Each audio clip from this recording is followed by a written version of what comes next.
एक बीमार की फरियाद। मेरे दोनों गुर्दे काम नहीं कर रहे। मुझे अपनी दुआओं में याद रखना।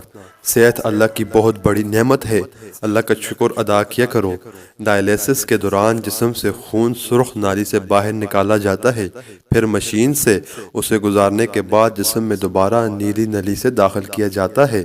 एक डायलिसिस का प्रोसेस तकरीबन 4 घंटे चलता है और ये अमल मरीज को हफ्ते में 2 से 3 मरतबा दोहराना पड़ता है।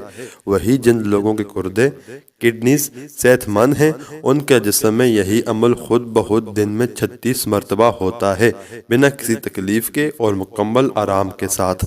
आप नहीं जानते कि हर दम हर आन रब ताला की किस कदर नेमतें हम पर बरस रही हैं। इसलिए हमेशा अपने रब का शुक्र अदा करते रहें। फबी अय्यि आलाइ रब्बिकुमा तुकज़्ज़िबान।